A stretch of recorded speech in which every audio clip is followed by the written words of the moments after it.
శ్రీమతి doctor Rayapati Shailaja అనే నేను మహిళా కమిషన్ చట్టం 1998 సవరించబడిన ఆంధ్రప్రదేశ్ మహిళా కమిషన్ చట్టం యాక్ట్ 9 ఆఫ్ 2023 ప్రకారము ఆంధ్రప్రదేశ్ మహిళా కమిషన్ చైర్పర్సన్ గా మహిళల సాధికారతకు జీవన ప్రమాణాల మెరుగుదలకు కృషి చేస్తానని మహిళలపై జరుగుతున్న అత్యాచారాలు అక్రమాలు అన్యాయాలు నివారించుటలో తగిన అవగాహన కల్పించుటకు నా సాయశక్తిలా పాటుపడతానని మీ అందరి ముందు దైవ సాక్షిగా ప్రమాణం చేయుచున్నాను.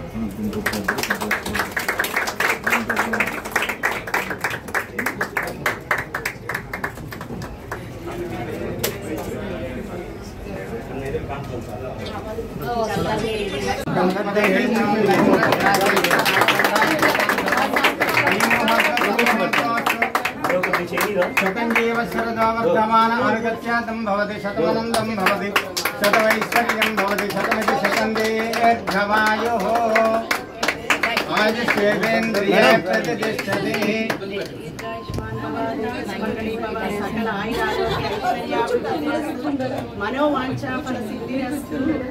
మేడం ఒకసారి సిగ్నేచర్ పెడతా ఒకసారి మేడం.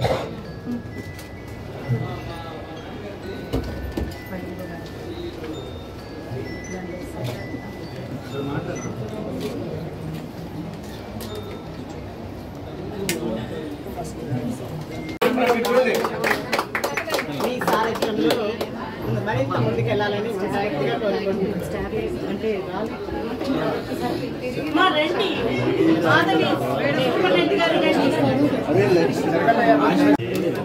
రండి రండి రండి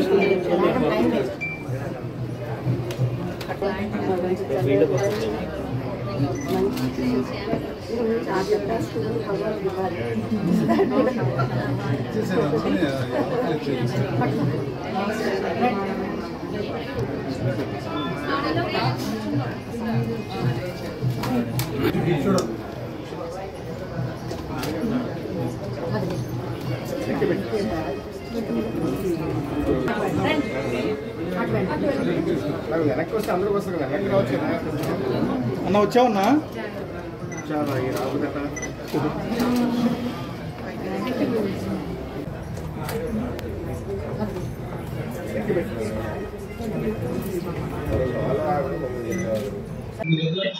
ఓకేనా, అందరికీ నమస్కారం.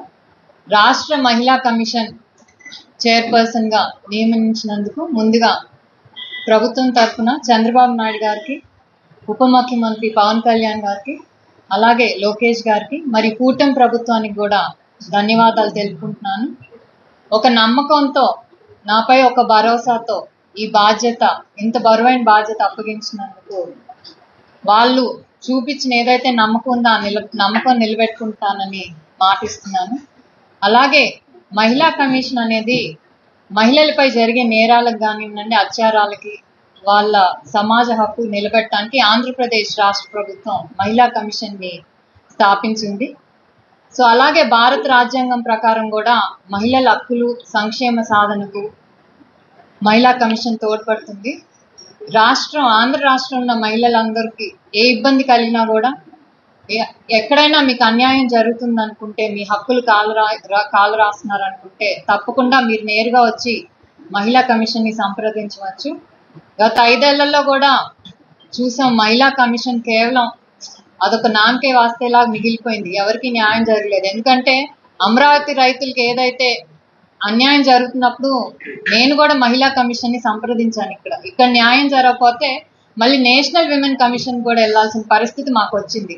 అలాంటి పరిస్థితి నాకు ఇచ్చిన ఈ బాధ్యత ఏదైతే ఈ 2 ఏళ్ల పదవీ కాలంలో ఉందో, ఇక్కడ రాష్ట్రంలోని ఏ మహిళకు అలాంటి పరిస్థితి రాకుండా బాధ్యతగా నా కర్తవ్యాన్ని నిర్వర్తిస్తాను.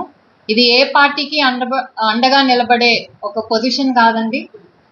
ఎవరైనా సరే, ప్రతి పార్టీ వాళ్ళు ఏ పార్టీ అనే అఫిలియేషన్ కాకుండా ఎవరైనా సరే మహిళా కమిషన్ న్యాయం చేస్తుంది.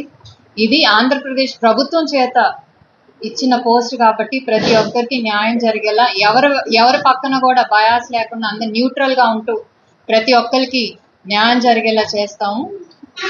అలాగే రాష్ట్రంలో పరిస్థితులు బట్టి ఇప్పుడున్న ప్రభుత్వం ఏంటంటే ఆంధ్ర రాష్ట్రంలో ఎక్కడా కూడా డ్రగ్స్ గంజాయి అనేది లేకుండా చూడాలనే ఒక ఇదితో ముందుకెళ్తుంది. దానివల్ల గత 5 ఏళ్లలో మనం చూసాం ఆడవాళ్ళ మీద అత్యాచారాలు పెరిగిపోయినాయి.